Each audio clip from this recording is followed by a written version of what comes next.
నమస్కారం. D news కి స్వాగతం. నేను మీ మహంతి. ముందుగినటి ముఖ్యాంశాలు. పోలవరం నిర్వాసితుల సమస్యలను అడిగి తెలుసుకున్న సీఎం చంద్రబాబు ప్రభుత్వం తరపున వారి సమస్యలు త్వరలోనే పరిష్కరిస్తామని హామీ.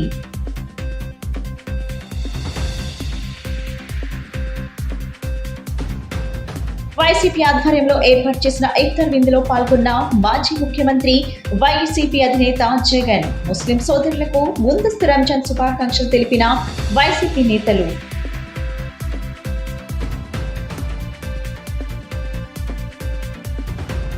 వైసీపీ ప్రభుత్వం పోలీస్ వ్యవస్థను నిర్వీర్యం చేసిందన్న రాష్ట్ర హోంమంత్రి వనిత. కూటమి హయాంలో పోలీస్ వ్యవస్థను సమర్థవంతంగా నడిపిస్తున్నామని వెల్లడి. జగన్ ప్రతిపక్షంలో ఉన్నప్పుడు పోలవరం నిర్వాసితులకు 10 లక్షల పరిహారం ఇస్తానన్నారని, అధికారంలోకి వచ్చాక పైసా కూడా ఇవ్వలేదని ఏపీ సీఎం చంద్రబాబు విమర్శించారు. పోలవరం ప్రాజెక్ట్ సందర్శనలో భాగంగా నిర్వాసితులతో ఆయన ముఖాముఖి నిర్వహించారు. వారి సమస్యలను సీఎం అడిగి తెలుసుకున్నారు. అంతకుముందు ఏరియల్ వ్యూ ద్వారా ప్రాజెక్ట్ ప్రాంతాన్ని చంద్రబాబు పరిశీలించారు. పోలవరం ప్రాజెక్టు పరిశ్రమలో భాగంగా ముఖ్యమంత్రి చంద్రబాబు నాయుడు పోలవరం ప్రాజెక్టు చేరుకున్నారు. మంత్రులతో పాటు పలువురు కూటమి శాసనసభ్యులు, అధికారులు చంద్రబాబు నాయుడుకి స్వాగతం పలికారు. పోలవరం ప్రాజెక్టు పరిశీలన అనంతరం ముఖ్యమంత్రి చంద్రబాబు నాయుడు నిర్వాసితులతో ప్రత్యేక సమావేశం నిర్వహించారు. ఈ భేటీలో వారి సమస్యలను అడిగి తెలుసుకున్నారు. పోలవరం నిర్వాసితుల సమస్యలను ప్రభుత్వం త్వరలోనే పరిష్కారం చేస్తుందని హామీ ఇచ్చారు. ఈ సందర్భంగా ఆయన మాట్లాడుతూ, వరదలు వచ్చినప్పుడు అప్పటి సీఎం జగన్ పట్టించుకోలేదని, రైతులు త్యాగం చేసి పోలవరం కోసం భూములు ఇచ్చారని, వారిలో కొందరికి చాలా తక్కువ పరిహారం ఇచ్చారన్నారు. నిన్న మొన్నటి వరకు నిర్వాసితులను పట్టించుకున్న నాదునే లేదని, కేంద్రాన్ని ఒప్పించి వీలైనంత త్వరగా పరిహారం ఇచ్చే ప్రయత్నం చేస్తామన్నారు. పునరావాసం కోసం త్యాగాలు చేసి భూమి అంతా కూడా పోలవరానికి ఇచ్చారు. ఇచ్చి ఈరోజు మీరు చూస్తే చాలా ఇబ్బందులు పడ్డారు. ఇంత మునుపు కూడా ఒకసారి మీరు చూస్తే చాలా తక్కువ డబ్బులు ఇస్తే ఆ రోజు నేను వచ్చినప్పుడు భారీగా పెంచి ఇమ్మీడియట్గా ఆ రోజు చూస్తే 14-19లో 4,311 కోట్ల రూపాయలు మీకు చెల్లించిన ప్రభుత్వం ఆనాటి ఎన్డీఏ ప్రభుత్వం, తెలుగుదేశం అని చెప్పి కూడా నేను మీ అందరికీ విజ్ఞప్తి చేస్తున్నా. ఆ తర్వాత మీరు చూస్తే నిన్నటి వరకు 5 సంవత్సరాలు బాధితుల్ని పట్టించుకున్న సందర్భమే లేదు. మీకోసం ఆలోచించిన దాఖలాలు లేవు. కడాన మిమ్మల్ని చూస్తే చాలా బాధేస్తుంది. నేనే మీకు ఒక భరోసా ఇచ్చాను. దానికి కూడా కారణం మీరు చూస్తే 7 మండలాలు తెలంగాణలో ఉండే మండలాలు విభజన జరిగిన తర్వాత మొట్టమొదటిసారిగా ప్రధానమంత్రి గారితో మాట్లాడి ఈ పోలవరం ప్రాజెక్టు పూర్తి కావాలంటే 7 మండలాలు ఆంధ్రప్రదేశ్కి ఇస్తే తప్ప సాధ్యం కాదని ఒప్పించి ఆ రోజు ఈ మండలాలు తీసుకొచ్చాం. అది నాకు ఒక నైతిక బాధ్యత అని చెప్పి కూడా నేను మీకు తెలియజేస్తున్నా. అందుకే ఎప్పుడు కూడా నేను వీలైనంత వరకు మీకు న్యాయం చేయాలి, అన్ని విధాలు ఆదుకోవాలని చెప్పి ముందుకు పోయాం. ఈరోజు కూడా ఈ ప్రభుత్వం వచ్చిన తర్వాత 828 కోట్ల రూపాయలు మీ అకౌంట్లో వేసామంటే అది మాకుండే మీ మీద ప్రేమ, కమిట్మెంట్ అని చెప్పి కూడా నేను మీకు తెలియజేస్తున్నా. పవిత్ర రంజాన్ మాసంలో ఉపవాస దీక్షల సందర్భంగా వైఎస్ఆర్సీపీ ఆధ్వర్యంలో ముస్లింలకు ఇఫ్తార్ విందు ఏర్పాటు చేశారు. విజయవాడ ఎన్ఎస్సీ కళ్యాణ మండపంలో ఏర్పాటు చేసిన ఇఫ్తార్ విందుకు వైఎస్ఆర్సీపీ అధినేత మాజీ ముఖ్యమంత్రి వైఎస్ జగన్ హాజరయ్యారు. ముస్లిం సోదరులతో కలిసి ఆయన ప్రత్యేక ప్రార్థనలో పాల్గొన్నారు.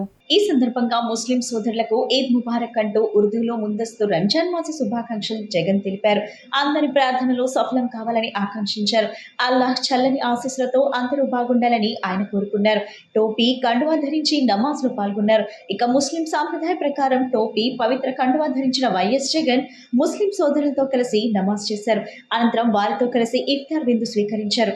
ఈ కార్యక్రమంలో పలువురు మాజీ మంత్రులు, ఎన్టీఆర్ జిల్లా వైసీపీ అధ్యక్షులు దేవినేని అవినాష్, రాష్ట్ర నాయకులు కడియాల బుచ్చిబాబు, ఎమ్మెల్యేలు, ఎమ్మెల్సీలు, వైఎస్ఆర్సీపీ సీనియర్ నాయకులతో పాటు పలువురు ముస్లిం పెద్దలు పాల్గొన్నారు.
2047 నాటికి మన రాష్ట్రం మురికివాడల రహితంగా తీర్చిదిద్దాలన్న లక్ష్యంతో ప్రభుత్వం ముందుకు సాగుతుందని మున్సిపల్ అడ్మినిస్ట్రేషన్ మరియు పట్టణాభివృద్ధి శాఖ మంత్రులు పొంగూరు నారాయణ అన్నారు. స్వర్ణాంధ్ర 2047 పై నేషనల్ కాన్ఫరెన్స్ లో భాగంగా ఒకరోజు వర్క్ షాప్ ను school of planning and architecture కళాశాలలో గురువారం నిర్వహించారు. ఈ సందర్భంగా మంత్రి నారాయణ మాట్లాడుతూ విజన్ 2047 లో 10 సూత్రాల అమలుతో మన రాష్ట్రాన్ని అన్ని రంగాల్లో మొదటి స్థానంలో నిలపాలన్నదే ముఖ్యమంత్రి శ్రీ నారా చంద్రబాబు నాయుడు లక్ష్యమని తెలిపారు. 2047 నాటికి దేశం 100వ స్వాతంత్ర్యం వేడుకలు జరుపుకుంటుందని, ఆ సమయానికి మన రాష్ట్రాన్ని సమగ్రమైన సమతుల్యమైన అభివృద్ధికి నమూనాగా రూపొందిస్తామన్నారు.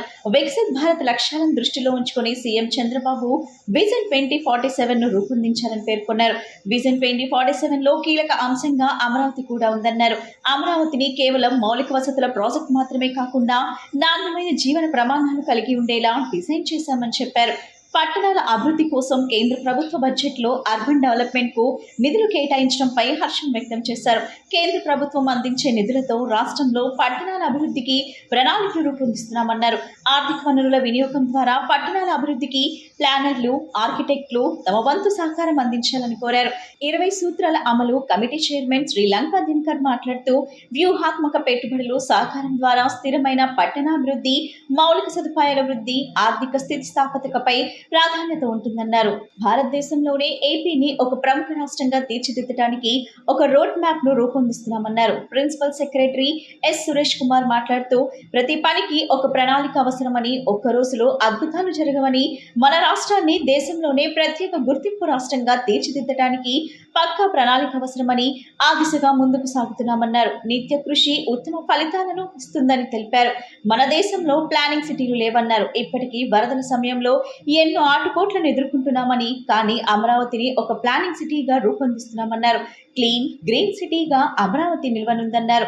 అనంతరం నిపుణులు, నీతి ఆయోగ్, ఆర్థిక సలహా, ప్రజా విధానం, పట్టణ పాలన మరియు పట్టణ ప్రణాళిక తదితర అంశాలపై తమ విలువైన సూచనలు, సలహాలను అందించారు.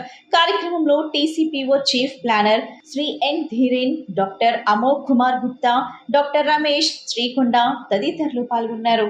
అందరికీ నమస్కారాలండి. ఈరోజు మన విజయవాడలో ఉన్న school of planning architecture institution ఈరోజు Swarnandhra 2047 unlocking Andhra Pradesh potential through Viksit Bharat అనే కార్యక్రమాన్ని యాక్చువల్గా ఇక్కడ ఏర్పాటు చేశారు.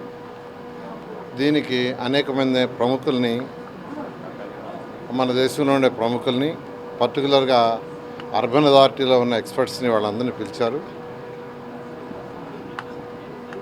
ఈ కార్యక్రమంలో విద్యార్థులు మరియు school of planning architecture staff వాళ్ళందరూ కూడా యాక్చువల్గా ఈ కార్యక్రమంలో పాల్గొని డిస్కస్ చేస్తున్నారు. ఈ డిస్కస్ చేయటం ముఖ్య ఉద్దేశం ఏంటంటే, మెయిన్గా ఈ యొక్క వికసిత్ భారత్ 2047కి భారత ప్రధాని అనుకున్న లక్ష్యాలు, అదేవిధంగా మన రాష్ట్ర ముఖ్యమంత్రి అనుకున్న లక్ష్యాలని సాధించడానికి కావాల్సిన అనేక డిస్కషన్స్, అంటే ఉన్న వనరులను వాడుకొని, మన దగ్గర ఉన్న వనరులు ఏదైతే నీటి వనరులు కావచ్చు, ఖనిజ సంపద కావచ్చు, ఇతర సంపదలు కావచ్చు, ఇవన్నీ యూటిలైజ్ చేసుకుని ఏ విధంగా అనుకున్న టార్గెట్ని మనం రీచ్ కావాలో దాని మీద ఈరోజు ఈ కార్యక్రమాన్ని school of planning and architecture వారు అరేంజ్ చేశారు. ఆ డైరెక్టర్ గారికి, వాళ్ళ స్టాఫ్ అందరికీ కూడా నేను ప్రత్యేక ధన్యవాదాలు తెలియజేస్తూ, దీనివల్ల మంచి ఫలితాలు రావాలని, వాళ్ళు చేసే వాటి వల్ల మంచి పాలసీలు ప్రభుత్వం చేయాలని కోరుకుంటున్నాను. Thank you. గత ప్రభుత్వంలో పోలీస్ వ్యవస్థను నిర్వీర్యం చేశారని రాష్ట్ర హోంమంత్రి వంగల్పూడి అనిత ఆరోపించారు. కూటమి ప్రభుత్వ హయాంలో పోలీస్ వ్యవస్థను సమర్థవంతంగా పనిచేసేందుకు ప్రభుత్వం పూర్తి సహాయ సహకారాలను అందిస్తున్నామని వెల్లడించారు. నూతన టెక్నాలజీని అందిపుచ్చుకుని ఎన్టీఆర్ జిల్లా కమిషనరేట్ సమర్థవంతంగా నేరాలను అరికడుతుందని మంత్రి అనిత ప్రశంసించారు. జగ్గైపేట పట్టణంలో ఏర్పాటు చేసిన సీసీ కెమెరాల ప్రారంభోత్సవ కార్యక్రమం అట్టహాసంగా జరిగింది. ఈ కార్యక్రమానికి రాష్ట్ర హోంమంత్రి Vangalapudi Anitha, DCP Harish Kumar Gupta, NTR commissioner P Rajasekhar Babu, Jaggayyapeta MLA Sriram Tatayya, Nandigama MLA Thangirala Sowmya, police అధికారులు పాల్గొన్నారు. ఈ సందర్భంగా హోం మినిస్టర్ అనిత మాట్లాడుతూ జగ్గైపేట నియోజకవర్గంలో 500కు పైగా సీసీ కెమెరాలు ఏర్పాటు చేయడం సంతోషించదగ్గ విషయమన్నారు. పోలీస్ వ్యవస్థ సమర్థవంతంగా పనిచేస్తేనే రాష్ట్రంలో శాంతియుత వాతావరణం ఉంటుందన్నారు. టెక్నాలజీని అందిపుచ్చుకోవడంలో ఎన్టీఆర్ జిల్లా కమిషనరేట్ ముందంజలో ఉందన్నారు. సిపి రాజశేఖర్ బాబు మాట్లాడుతూ 72 గ్రామాలను 500 సీసీ కెమెరాలు కవర్ చేస్తున్నాయన్నారు. జగ్గైపేట ఎమ్మెల్యే దాతల సహకారంతో ఈ కార్యక్రమాన్ని విజయవంతంగా పూర్తి చేశామన్నారు. మార్పు అనేది చాలా తొందరగా జరగాలనే ఉద్దేశంతో ముఖ్యమంత్రి చంద్రబాబు, హోం మినిస్టర్ అనిత ఈ కార్యక్రమాన్ని ముందుకు తీసుకెళ్లడానికి మమ్మల్ని ఎంతో ప్రోత్సహించారన్నారు. అనంతరం శక్తి యాప్ పోస్టర్ లాంచ్ చేసి ఫోక్స్ యాక్ట్ బుక్ రిలీజ్ చేశారు.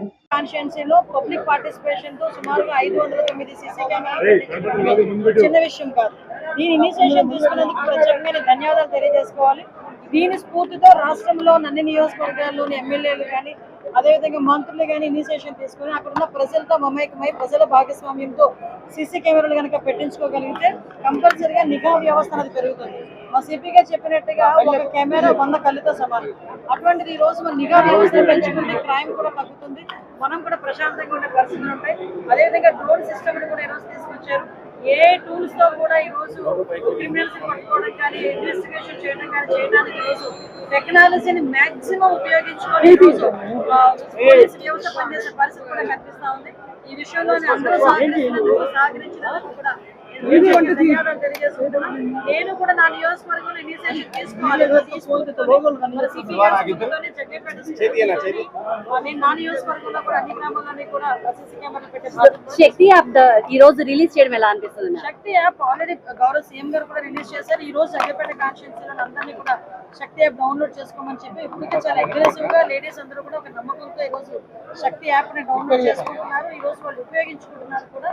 అట్ ద సేమ్ టైం నేను చెప్పేది ఒకటే, శక్తి యాప్ మాక్సిమం అందరూ కూడా లేడీస్, నేనే టార్గెట్ పెట్టట్లేదంటే పోలీసులకి స్వచ్ఛందంగా మహిళలు ముందుకు వచ్చి ఈ రోజు శక్తి యాప్ ని కూడా డౌన్లోడ్ చేసుకునే పరిస్థితులు కూడా కనిపిస్తున్నాయి. అదొక మంచి గుడ్ సైన్ కింద తీసుకోవాలి. అట్ ద సేమ్ టైం ఇంకో విషయం కూడా చెప్పాలి, మా పోలీస్ డిపార్ట్మెంట్ ఎంత స్పోర్టివ్ గా పనిచేస్తున్నారు అంటే ఈ రోజు మా సిపి గారు ఒక ట్రాఫిక్ నియంత్రణ అస్త్రం ఏదైతే యాప్ ని ఈ రోజు ఉపయోగించి ట్రాఫిక్ నియంత్రణ చేస్తున్నారో, ఇంతకు ముందు జూన్ నుంచి ఆగస్టు నుంచి కూడా చూసుకున్న, సెప్టెంబర్ దగ్గర నుంచి కూడా చూసుకున్న ట్రాఫిక్ నియంత్రణ ఎంత చేశారో మనం అందరూ చూసాం. దానికి ఈ రోజు దాన్ని కూడా అడాప్ట్ చేసుకుని ఈ రోజు వైజాగ్ సిపి గారు కూడా ఈ అస్త్రం యాప్ ని అక్కడ కూడా ఇంప్లిమెంట్ చేయడానికి సిద్ధపడ్డారు. ఆ స్పోర్టివ్నెస్ కూడా మీకు పోలీసులు ఉన్న స్పోర్టివ్నెస్ ఉంది కానీ అది కూడా మీకు చెప్పాలి. ఈ రోజు తెలుగుదేశం పార్టీ రాజకీయ పార్టీ మాత్రమే కాదని గత 40 ఏళ్ల నుండి పేద ప్రజలకు అనేక సేవా కార్యక్రమాలు నిర్వహిస్తూ ప్రజా సంక్షేమం కోసం నిరంతరం పనిచేస్తున్నామని తూర్పు నియోజకవర్గం శాసనసభ్యులు గద్దె రామ్మోహన్ రావు తెలిపారు. నిరంతరం ప్రజలతో మమేకమై వారి సమస్యల పరిష్కారం కోసం కృషి చేయాలని ముఖ్యమంత్రి చంద్రబాబు నాయుడు ఇచ్చిన పిలుపు మేరకు తూర్పు నియోజకవర్గంలో ప్రజలకు అందుబాటులో ఉంటున్నామని పేర్కొన్నారు. తూర్పు నియోజకవర్గంలోని 4వ డివిజన్ ఏపీఐఐసి కాలనీలో ప్రజా సమస్యలపై శాసనసభ్యులు గద్దె రామ్మోహన్ పర్యటనలో భాగంగా డివిజన్లో నిరుపేద కుటుంబాలకు చెందిన 2కి స్వయం ఉపాధి చేసుకునే నిమిత్తం ఇస్త్రీ బండి, టిఫిన్ బండి మరియు ఆటో పంపిణీ కార్యక్రమం నిర్వహించారు. ఈ పర్యటనలో కూటమి నేతలు ప్రజా సమస్యలను అడిగి తెలుసుకున్నారు.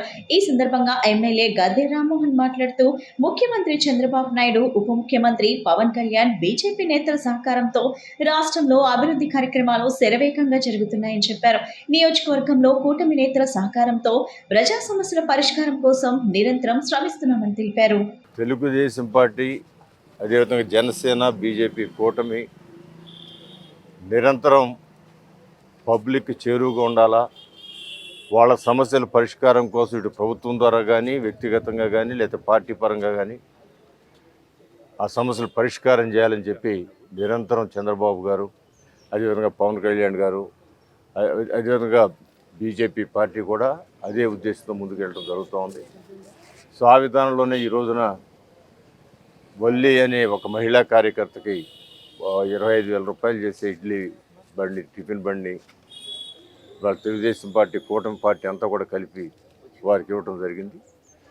వారితో పాటు కృష్ణమోహన్ అనే కార్యకర్తకి డౌన్ పేమెంట్ కట్టి ఆటో ఇవ్వటం జరిగింది. అదేవిధంగా మరొక వ్యక్తికి రజిక సోదరులకి ఇస్త్రీ బండిని ఇవ్వడం జరిగింది. ఇవన్నీ కూడా తెలుగుదేశం పార్టీ కేవలం రాజకీయ పార్టీ, ఓట్ల కోసం అడిగే పార్టీ కాకుండా ఇవాళ ఇంటర్నేషనల్ స్కూల్ ద్వారా వేలాది మంది విద్యార్థులకు ఉచిత విద్య చెబుతున్న పార్టీ తెలుగుదేశం పార్టీ. అంతేకాదు బ్లడ్ బ్యాంకులని, లేకపోతే క్యాన్సర్ హాస్పిటల్ అని ఇవన్నీ కూడా ఏర్పాటు చేసుకుని అనేక రకాలుగా ప్రజల సర్వీసులో అనేకమైన కుటుంబాలకు అండగా ఉన్న పార్టీ తెలుగుదేశం పార్టీ. ఆ స్ఫూర్తితోనే మన విజయవాడ తూర్పు నియోజకవర్గంలో నేను కానీ, మా అమ్ములు గారు జనసేన పార్టీ నుంచి కానీ, అదేవిధంగా బీజేపీ పార్టీ కానీ మేమందరం కూడా అవసరం ఉన్న చోటాల్లో కూడా మాకు తోచిన విధంగా వాళ్ళకి సహాయం చేస్తూ ఇవాళ 3 కార్యకర్తలకి సుమారు ₹1,00,000 పైగా వాళ్ళకి కావాల్సిన సౌకర్యాలు కల్పించడం. ఇది ఇంటి పన్ను, ఖాళీ స్థలాల పన్ను చెల్లింపులపై 50% వడ్డీ మాఫీకి కేవలం 4 రోజులు మాత్రమే గడువు ఉందన్నారు విజయవాడ నగరపాలక సంస్థ కమిషనర్ ధ్యాన్ చంద్ర. పన్ను బకాయిలపై 50% రాయితీ పొందేందుకు మార్చి 31, 2025 చివరి తేదీ అని గురువారం నాడు విడుదల చేసిన ఒక ప్రకటనలో కమిషనర్ తెలిపారు. ఈ సందర్భంగా కమిషనర్ మాట్లాడుతూ ప్రజల సౌకర్యార్థం విజయవాడ నగరపాలక సంస్థ పరిధిలో గల 13 క్యాష్ కౌంటర్లు అన్నీను ఉదయం 8 గంటల నుండి సాయంత్రం 8 గంటల వరకు అందుబాటులో ఉంటాయని, నగర పరిధిలోని 256 సచివాలయాల్లోనూ ప్రతి సచివాలయంలో పన్ను చెల్లింపులకు ఉదయం 9 గంటల నుండి సాయంత్రం 6 గంటల వరకు సచివాలయం సిబ్బంది అందుబాటులో ఉంటారని తెలిపారు. కావున ప్రజలందరూ ఈ అవకాశాన్ని సద్వినియోగం చేసుకోవాలని, ఇంటి పన్ను, ఖాళీ స్థలాల పన్ను బకాయిలు ఉన్న వాళ్ళందరూ వడ్డీపై 50% రాయితీని పొందవచ్చునని తెలిపారు.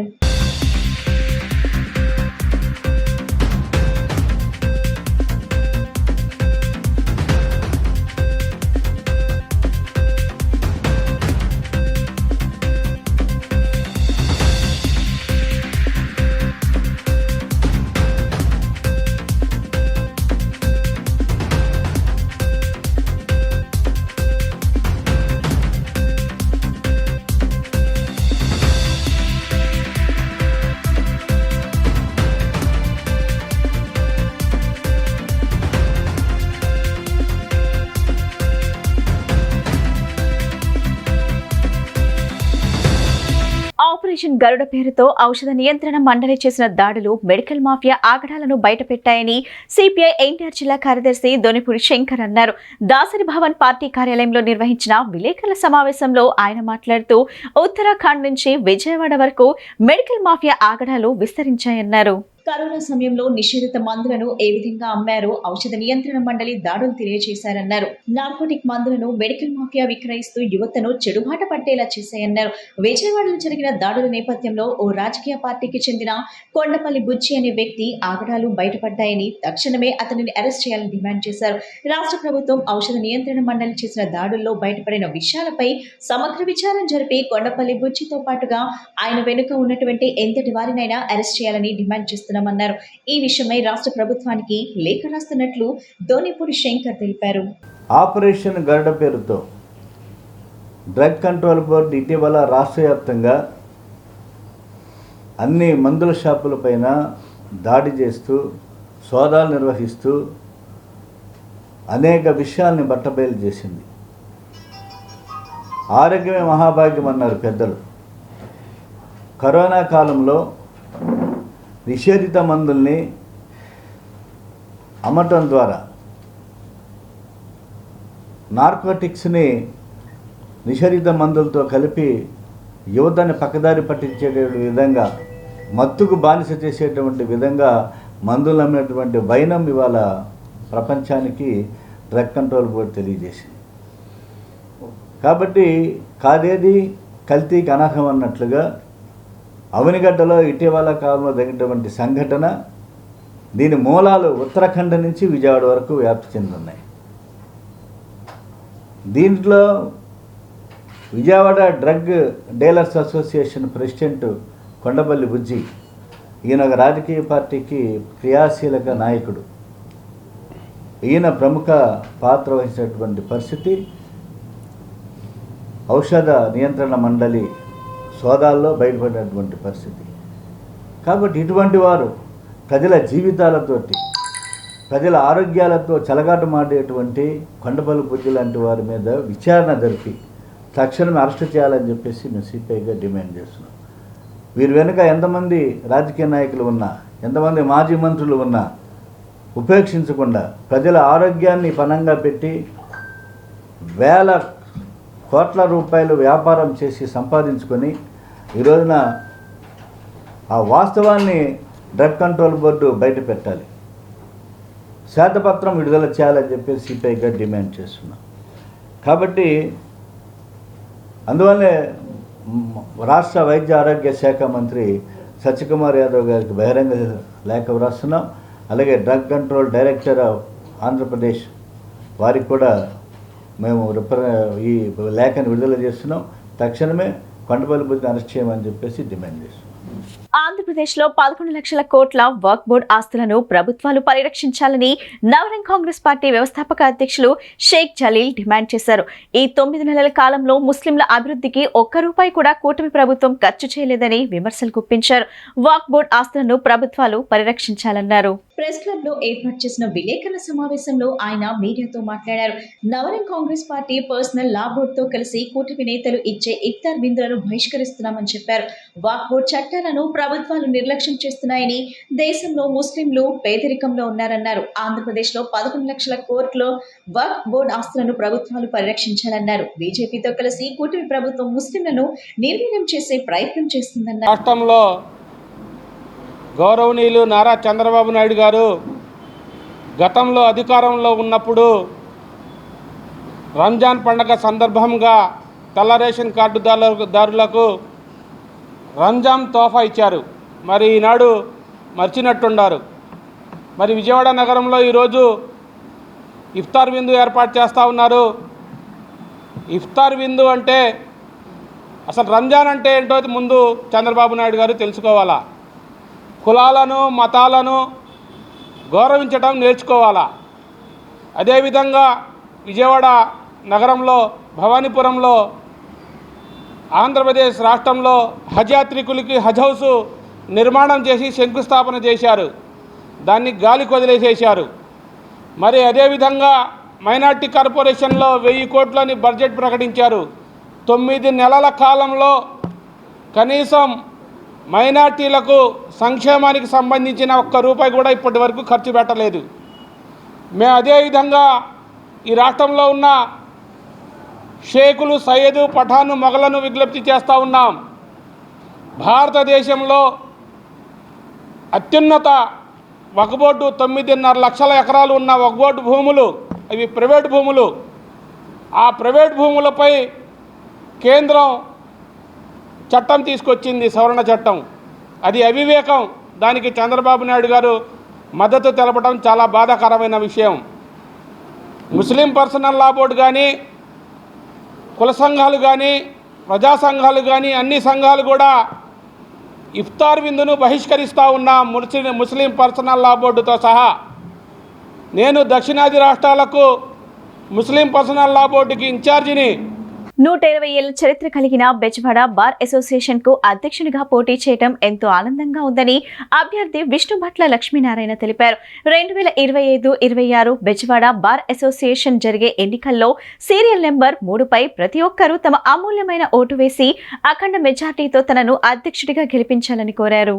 ఈ సందర్భంగా ఆయన మాట్లాడుతూ కోర్టు భవన్లోని మౌలిక సదుపాయాల సమస్యల పరిష్కారానికి కృషి చేస్తానని చెప్పారు. ప్రెసిడెంట్ గా ఎన్నుకోబడిన వెంటనే మానవ హక్కుల కోసం ప్రత్యేక కమిటీని ఏర్పాటు చేసి దాన్ని యాక్టివ్ గా ఉంచుతామని చెప్పారు. మహిళా న్యాయవాదుల కోసం ప్రతి నెల ప్రత్యేక మెడికల్ క్యాంపులు నిర్వహిస్తామన్నారు. తనను గెలిపిస్తే అడ్వకేట్ అకాడమీ ఏర్పాటు చేసి శిక్షణ తరగతులు నిర్వహించేలా కృషి చేస్తానని హామీ ఇచ్చారు.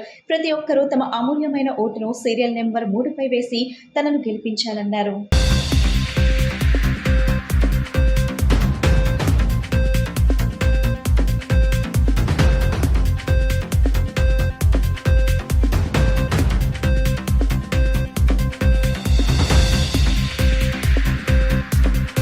నా పేరు విష్ణుభట్ల లక్ష్మీనారాయణ.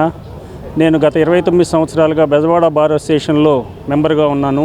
న్యాయవాదిగా ప్రాక్టీస్ చేస్తున్నాను. ఈ 25-26 సంవత్సరానికి బెజవాడ బార్ అసోసియేషన్కి జరిగే అధ్యక్ష ఎన్నికల్లో నేను అధ్యక్షునిగా పోటీ చేస్తున్నాను. నా సీరియల్ నెంబర్ 3. మా బెజవాడ బార్ అసోసియేషన్ ఎంతో ఘన చరిత్ర కలిగినది.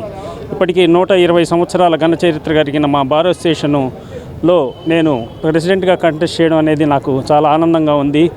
ఈ రోజున ఈ 8 అంతస్తుల భవన నిర్మాణానికి పాస్ట్ ప్రెసిడెంట్లు ఎంతో కారణం అయ్యారు.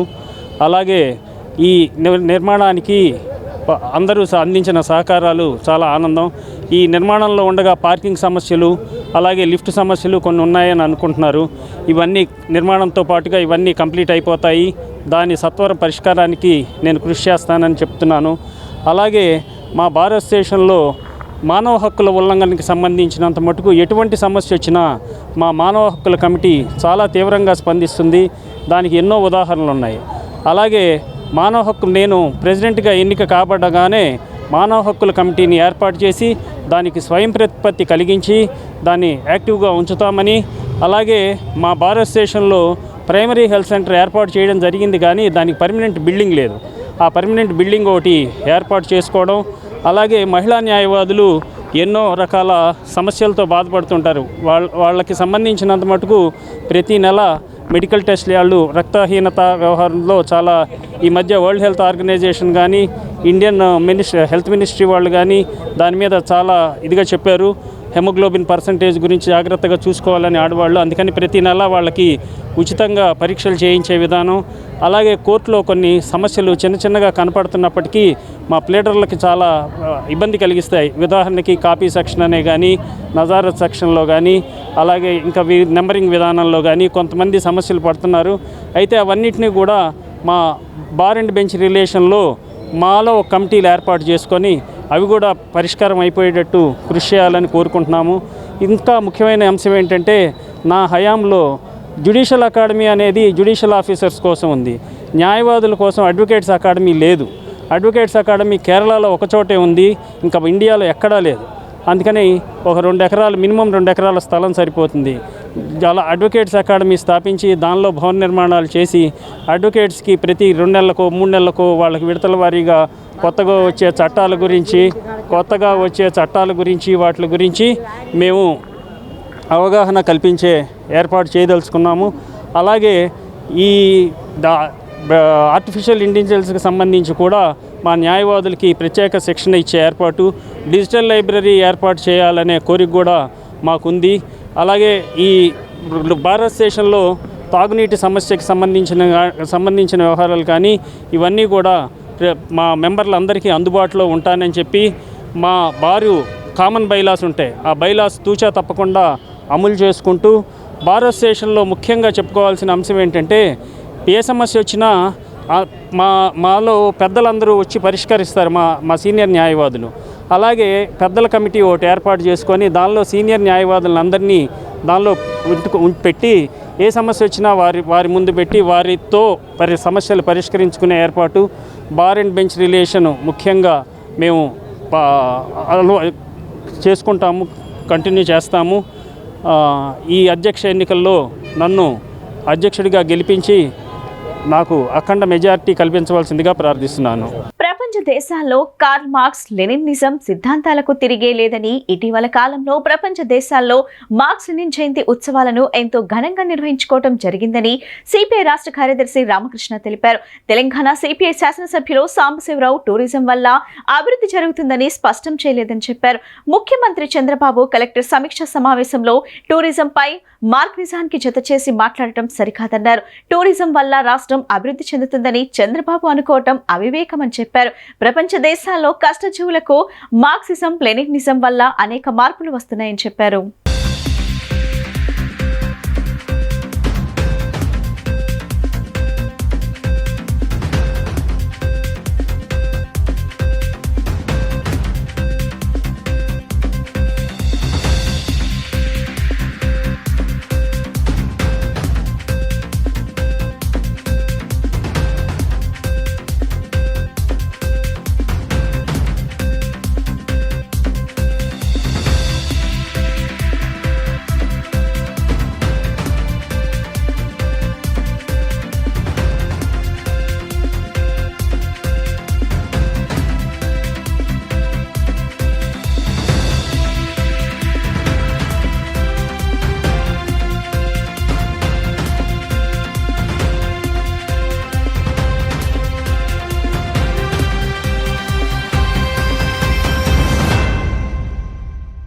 Krishna milk union chairman Chalasani Anjaneyulu ఏకపక్ష నిర్ణయాలతో కృష్ణా యూనియన్ ను భ్రష్టు పట్టిస్తున్నాడని ప్రముఖ న్యాయవాది దగరం కిరణ్ బాబు ఆరోపించారు. తూర్పు గోదావరి జిల్లాలో కోట్ల రూపాయల ఖర్చుతో 6 బల్క్ మిల్క్ కూలర్లను ఏర్పాటు చేసి కొద్ది కాలానికి అవి ఎందుకు మూసేశారో చెప్పాలన్నారు. గాంధీనగర్లోని హనుమంతరాయ్ గ్రంథాలయం వద్ద ఏర్పాటు చేసిన విలేకరుల సమావేశంలో ఆయన మాట్లాడారు. చలసాని ఆంజనేయులు కృష్ణా మిల్క్ యూనియన్ లో అనుభవం లేని వ్యక్తులకు ఉద్యోగాలు, పదోన్నతులు కల్పించడం అలవాటుగా చేసుకున్నాడని ఆరోపించారు. కృష్ణా జిల్లాలో చలసాని ఆంజనేయుల వలన ఒక్క పాడి రైతుకు కూడా సంతోషంగా లేదన్నారు. ఇప్పటికైనా రాష్ట్ర ప్రభుత్వం వెంటనే స్పందించి Krishna milk union chairman Chalasani Anjaneyulu పాలకవర్గం చేస్తున్న అవినీతిపై తక్షణమే విచారణ జరిపి వారిపై చర్యలు తీసుకోవాలని డిమాండ్ చేశారు. 2 నెలలుగా కృష్ణా మిల్క్ యూనియన్ చైర్మన్ గారి మీద మీ అందరికీ తెలుసు అనేక కథనాలు వస్తూ ఉన్నాయి. ఇదే కథనాల మీద గన్నవరం నియోజకవర్గ ఎమ్మెల్యే గారు అసెంబ్లీలో కూడా కృష్ణా మిల్క్ యూనియన్ యొక్క అవినీతి భాగవతం గురించి అసెంబ్లీలో ప్రస్తావించి మిల్క్ యూనియన్లో జరుగుతున్న అవినీతిపై ఎంక్వైరీ చేయవలసిందిగా కూడా కోరి ఉన్నారు. అయితే దురదృష్టవశాత్తు ఇప్పటివరకు కూడా రాష్ట్ర ప్రభుత్వం నుంచి ఎటువంటి ఎంక్వైరీ కూడా అవ్వలేదు. అయితే రీసెంట్గా మళ్ళీ కృష్ణా మిల్క్ యూనియన్ చైర్మన్గా ఉన్న చలసాని ఆంజనేయులు గారు హనుమాన్ జంక్షన్లో ఉన్న కాకాని కళ్యాణ మండపంలో ప్రతి సంవత్సరం టెండర్లు పిలుస్తూ ఉంటారు. ఈ టెండర్లను కూడా పబ్లిక్ టెండర్లు లేకుండా ఆక్షన్ రూపంలో తన సొంత మనుషులకి మాజీ ఎమ్మెల్యే వల్లభనేని వంశీ అనుచరుడైన కొల్లి వెంకటరావుకి కట్టబెట్టారు. ఇది వాస్తవం కాదా? అట్లాగే మొన్న బీహార్లో పాట్నాలో జరిగిన పాడి రైతుల సదస్సుకి 14 మంది వెళ్ళారు. సదస్సుకి వెళ్ళిన వాళ్ళు వెళ్ళి రాకుండా నేపాల్ విహారయాత్రలకు వెళ్ళి మిల్క్ యూనియన్ నుంచి వచ్చిన సొమ్మును వాళ్ళ యొక్క జలసాలకు, విలాసాలకు వాడారు. ఇది వాస్తవం కాదా? ఇది ఆంజనేయులు గారు సమాధానం చెప్పాలి. అలాగే ఆంజనేయులు గారి అల్లుడు జనసేన పార్టీ ప్రస్తుత నాయకుడైన వాళ్ళ అబ్బాయి హైదరాబాదులో ఒక విలాసవంతమైన పబ్బుని నడుపుతూ ఉన్నారు. ఈ యొక్క పబ్బు నడపడానికి వాళ్ళ ఆర్థిక స్తోమత ఏమిటి? దీనికి ఈ యొక్క పబ్బు నడిపే దాంట్లో వనరులు కృష్ణా మిల్క్ యూనియన్ నుంచి వెళ్ళినాయా కాదా? మాజీ ఎంసీ చైర్మన్ అల్వాల్ రమేష్ రెడ్డిపై టీడీపీ అధిష్టానం చర్యలు తీసుకోకపోతే 48 గంటల్లో రాజీనామా చేస్తానని ఎమ్మెల్యే కొలికపూడి శ్రీనివాస్ సంచలన ప్రకటన చేశారు. గిరిజన మహిళతో అసభ్యకరంగా మాట్లాడిన రమేష్ రెడ్డిపై టీడీపీ అధిష్టానం ఎటువంటి చర్యలు తీసుకోవటం లేదని శ్రీనివాసరావు సూటిగా ప్రశ్నించారు. ఒక గిరిజన మహిళతో ఇంత అసభ్యంగా మాట్లాడిన రమేష్ రెడ్డి తనకు కనపడితే తగిన శాస్తి తప్పదని హెచ్చరించారు. ఇకనైనా ఇలాంటి అనుచిత వ్యాఖ్యలు చేసిన వారిని పార్టీ నుండి వెంటనే సస్పెండ్ చేయాలని ఎమ్మెల్యే కొలికపూడి డిమాండ్ చేశారు. ఇంత దారుణం చేసిన రమేష్ రెడ్డి మీద పార్టీ నాయకత్వం చర్యలు తీసుకోకపోతే 48 గంటల తర్వాత నేను రాజీనామా చేస్తాను. ఆపరేషన్ బుడమేరును వెంటనే అమలు చేయాలని సిపిఐ ఎన్టీఆర్ జిల్లా కార్యదర్శి దొనిపూడి శంకర్ కోరారు. బుడమేరు ప్రక్షాళనకు యుద్ధ ప్రాతిపదికన చర్యలు తీసుకోవాలన్నారు. ఆపరేషన్ గరుడపై శ్వేతపత్రం విడుదల చేయాలని డిమాండ్ చేశారు. దాసరి భవన్లో ఏర్పాటు చేసిన విలేకరుల సమావేశంలో ఆయన మాట్లాడారు. ఈ మేరకు రాష్ట్ర ముఖ్యమంత్రి నారా చంద్రబాబు నాయుడుకు బహిరంగ లేఖ రాశారు. ఆపరేషన్ బుడమేరును వెంటనే అమలు చేయాలన్నారు. ఆపరేషన్ బుడమేరుని తక్షణమే రాష్ట్ర ప్రభుత్వం అమలు చేయాలి. బుడమేరు ప్రక్షాళన చర్యలు వేగరంగంగా చేపట్టాలి. సిపిఐగా రాష్ట్ర ముఖ్యమంత్రి గౌరవనీయులు నారా చంద్రబాబు నాయుడును కోరుతూ బహిరంగ లేఖ విడుదల చేస్తున్నాం. ఇటీవల శాసనసభ సమావేశాల్లో ఇరిగేషన్ శాఖ మంత్రి నిమ్మల రామానాయుడు గారు ప్రసంగిస్తూ కేంద్ర ప్రభుత్వ సహకారంతో ముందుకు వెళ్తున్నాము, బుడమేరు డెప్త్ని లోతుగా వెళ్తున్నామని చెప్పేసి చెప్పారు. అంటే దీని అర్థం ఏంటి? పూడికతో సరిపెడతారా అని చెప్పేసి నేను అడుగుతున్నాను. 4-5 దశల వారీగా మేము ఈ బుడమేరు ప్రక్షాళన చర్యలు చేపడతామని చెప్పడం అంటే పక్కదారి పట్టించేటువంటి చర్యలుగా దీన్ని సిపిఐగా భావిస్తున్నాం. ఇవాళ ఆక్రమణల చెరలో బుడమేరు, కబంధ హస్తాలు, కోరల చేతుల్లో ఇవాళ బుడమేరు ఉన్నటువంటి పరివాహక ప్రాంతం ఉన్నది. ఎక్కడో మైలవరం, ఏకొండూరు, దుర్గం కొండలో పుట్టినటువంటి బుడమేరు మైలవరం, విజయవాడ, విజయవాడ డెల్టా ప్రాంతం దిగువ భాగంలో ఎన్కేపాడు నుంచి కొల్లేరు టు ఉప్పుటేరు టు సముద్రంలో కలిసేటువంటి కొల్లేరు ఈ పరివాహక ప్రాంతం అంతా కూడా ఆక్రమణమైనటువంటి నేపథ్యంలో ప్రత్యేకించి ఇవాళ విజయవాడ ఎగువ భాగాన 40 గ్రామాలు ఉంటే 2700 ఎకరాలు సాగు భూమి ఉంటే దాంట్లో కనీసం 300 పైన ఎకరాలు ఆక్రమణకు గురైనటువంటి పరిస్థితి ఉన్నది.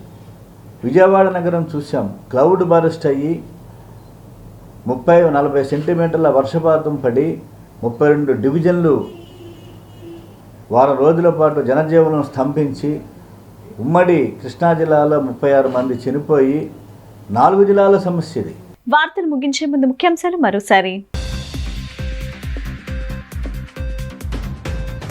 పోలవరం నిర్వాసితుల సమస్యలను అడిగి తెలుసుకున్న సీఎం చంద్రబాబు, ప్రభుత్వం తరపున వారి సమస్యలు త్వరలోనే పరిష్కరిస్తామని హామీ.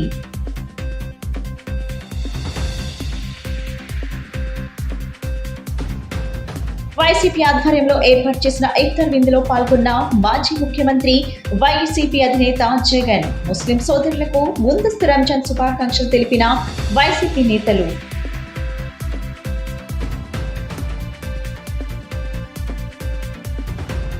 వైసీపీ ప్రభుత్వం పోలీస్ వ్యవస్థను నిర్వీర్యం చేసిందన్న రాష్ట్ర హోంమంత్రి వనిత, కూటమి హయాంలో పోలీస్ వ్యవస్థను సమర్థవంతంగా నడిపిస్తున్నామని వెల్లడి. ఈ బులెటిన్ ఇంతటితో సమాప్తం. తిరిగి మరో బులెటిన్లో కలుద్దాం. నమస్కారం.